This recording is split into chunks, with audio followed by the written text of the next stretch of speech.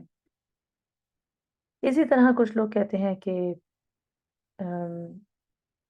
ابو لہب کو بہت جلدی غصہ آ جاتا تھا. He was very short tempered. اور بیٹل آف بدر کے بعد جب وہ بیٹل آف بدر میں وہ گیا نہیں تھا، اور جب وہ اس کو پورا پورا پتا تھا کہ یہ لوگ جیت کے آئیں گے کافر، کیونکہ مسلمان صرف 313 تھے، تو وہ بہت آرام سے بیٹھا ہوا تھا. اور جب کسی نے آ کے خبر دی کہ مسلمان جیت گئے ہیں، تو ان کی ایک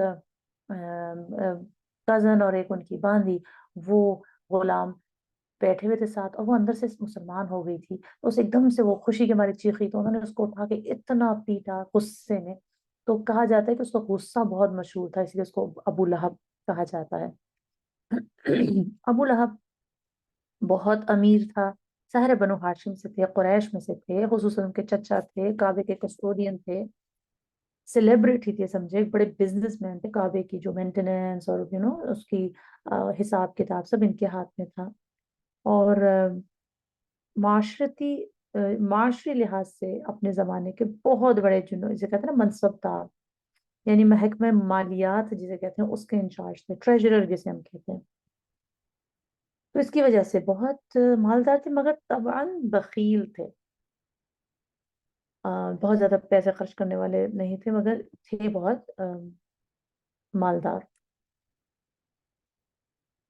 تو ہم لوگ انشاءاللہ پہلے آیت بائی آیت کرتے ہیں انشاءاللہ، اور پھر ہم تھوڑا تھوڑا اس کی ایکسپلینیشن کرتے ہیں. ٹھیک ہے؟ اعوذ باللہ من الشیطان الرجیم، بسم اللہ الرحمن الرحیم. تبت یدا ابی لہب وتب. اب دیکھیں یہاں پہ تبت اور تبا، یہ دونوں ایک ہی فعل ماضی کا صیغہ ہے، تبا اور تبت. سب سے پہلا جو تبت آیا ہے وہ فیمینن ورژن آیا ہے، جو آخر میں آیا ہے وہ میسکولر ورژن آیا ہے تبا. تبت کیوں آیا ہے؟ کیونکہ جو ہاتھ ہوتے ہیں آگے جو یدا ہے، دو ہاتھوں کو کہا جاتا ہے. ایکچولی یہ یدانی تھا، نون حذف ہو گیا، کیونکہ جب بھی ہم کہتے ہیں نا کہ ہینڈز آف سم ون، تو ابو لہب کے ہاتھ، جب کے کا کو کی کیا آتا ہے، مضاف مضاف الیہ بنتا ہے، تو نون حذف ہو جاتا ہے. تو یہ تھا تبت یدانی ایکچولی. تو یدا جو ہوتے ہیں ہاتھ ہو گئے، یا جو بھی body pairs in body parts in pairs ہوتے ہیں، وہ ہمیشہ فیمینن ہوتے ہیں. جس طرح دو ہاتھ، دو کان، اذن ہمیشہ فیمینن ہوتے ہیں. دو ٹانگیں ہمیشہ فیمینن ہوں گی، رجل ہمیشہ فیمینن ہوں گی. اسی طرح آپ اور دو کیا چیزیں ہو سکتی ہیں، جو بھی دو دو چیزیں ہوں گی نا، وہ ہمیشہ فیمینن آئیں گی. باڈی پارٹس کی بات ہو رہی ہے. ناک ہے وہ فیمینن نہیں ہوگا، راس ہے، سر، وہ فیمینن نہیں ہوگا. تو یہ عربی کا قاعدہ ہے. Majority of the time, most of the time جو باڈی پارٹس ان پیئرز ہوتے ہیں وہ فیمینن ہوتے ہیں. تو اس لیے تبت کا صیغہ یوز ہوا ہے، تبا کا صیغہ نہیں یوز ہوا، ورنہ تبت اور تبا دونوں سیم ہیں. مگر دو دفعہ لانے کا حضور اللہ سبحانہ تعالیٰ کا مقصد کیا ہے؟ کہ سب سے پہلے بتایا جا رہا ہے کہ بد دعا دی جا رہی ہے، کیونکہ کبھی کبھی فعل ماضی، ماضی مینز پاسٹ ٹینس کا صیغہ بد دعا کے لیے بھی یوز، دعا کے لیے یا بد دعا کے لیے بھی یوز ہوتا ہے. جسے ہم کہتے ہیں جزاک اللہ خیرن. یہ جو جزا ہے یہ ماضی کا صیغہ ہے کہ اللہ سبحانہ تعالیٰ نے آپ کو جزا دی، حالانکہ ہم تو دعا دے رہے ہوتے ہیں.